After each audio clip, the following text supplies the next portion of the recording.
Assalamualaikum warahmatullahi wabarakatuh. Perkenalkan, nama saya Muhammad Fauzan Kibran dari Universitas Negeri Makassar, jurusan Pendidikan Sosiologi kelas A.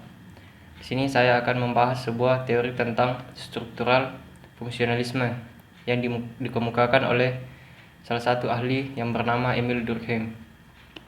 Sosiologi secara umum mempelajari tentang konsep kehidupan sosial, perubahan sosial, dan sebab akibat dari berbagai perilaku manusia. Dalam menjalankan aktivitas sehari-hari, setiap manusia tidak pernah luput dari adanya aktivitas sosial, mulai dari aktivitas pribadi, masyarakat, hingga pada tingkat global yang dapat dipelajari melalui sosiologi. Sedangkan peran sosiologi pada tingkat masyarakat adalah mengkaji berbagai hal publik seperti kejahatan dan hukum, kemiskinan dan kekayaan, sekolah dan pendidikan, komunitas perkotaan, dan juga gerakan sosial.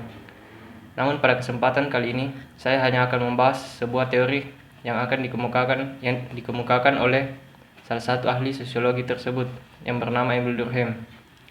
Yang mana teorinya adalah teori struktural fungsionalisme. Dalam teori ini, Durkheim melakukan pengkajian terkait konsep tatanan sosial dan melihat bagaimana masyarakat dapat hidup secara harmonis melalui konsep tersebut, di mana teori ini melakukan pengkajian pada level makro, yaitu dengan menilai bagaimana aspek masyarakat dapat berfungsi. Teori struktural fungsionalisme menjelaskan pemikiran Durkheim yang menjelaskan melalui pendekatan sistem. Pendekatan ini mengibaratkan masyarakat sebagai organisme hidup seperti manusia, hewan, dan tumbuh-tumbuhan yang dianalisis dengan sebuah struktur yang saling berfungsi. Fungsionalisme melihat individu sebagai bagian dari masyarakat yang berbeda dalam sistem sosial yang besar. Sistem sosial ini bekerja untuk menciptakan stabilitas tatanan sosial. Masyarakat dengan demikian adalah kumpulan dari individu-individu yang bekerja dalam sebuah sistem untuk menjaga stabilitas sosial.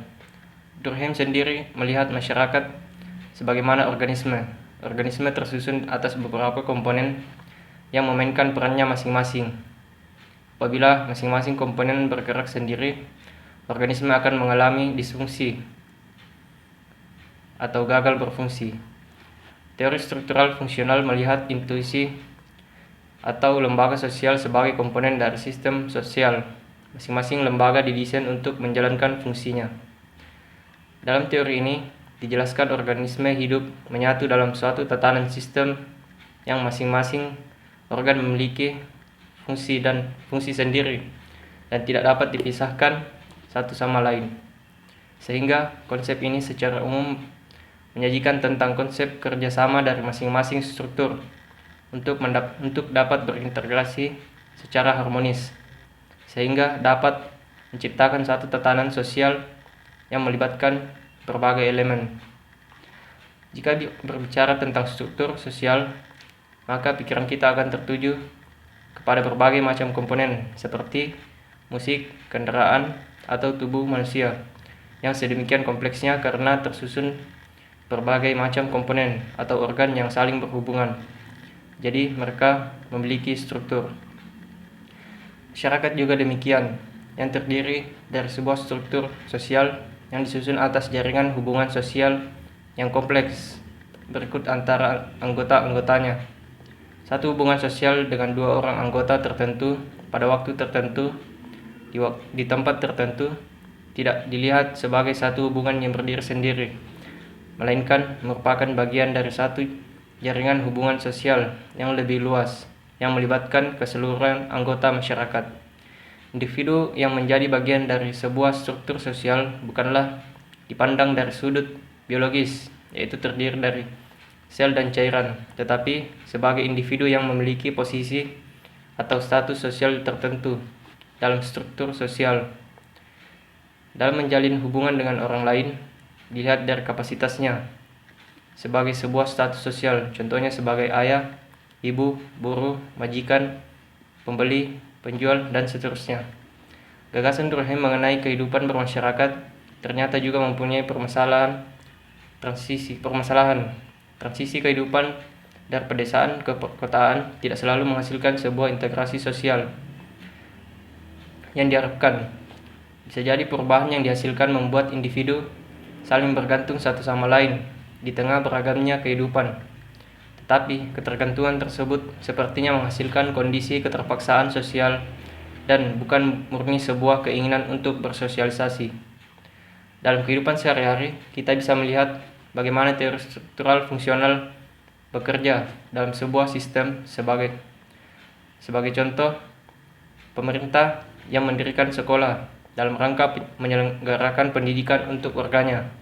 Murid-murid dipersiapkan untuk mengisi lapangan kerja dan posisi di pemerintahan nantinya. Ketika bekerja, tibalah mereka untuk membayar pajak.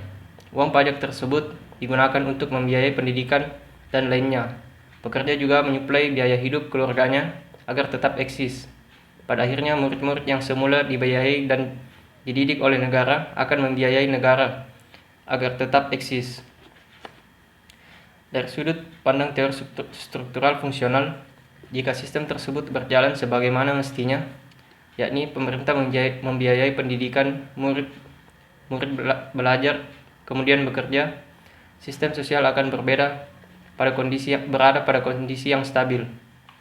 Pada perkembangannya, teori struktural fungsionalisme banyak dikritik. Kritik utama yang sering disampaikan misalnya fungsionalisme menjustifikasi status quo. Teori ini dianggap melayani pihak yang berkuasa untuk mempertahankan kekuasaannya. Fungsionalisme tidak mendorong individu atau kelompok untuk mengambil inisiatif melakukan perubahan sosial, sekalipun kondisi sosial sedang dalam ketimpangan yang ekstrim. Masing-masing individu hanya menjalankan perannya dalam sebuah struktur. Teori fungsional memandu setiap komponen masyarakat agar berfungsi sebagaimana mestinya. Demikian yang dapat saya sampaikan, kurang dan lebihnya mohon dimaafkan. Assalamualaikum warahmatullahi wabarakatuh.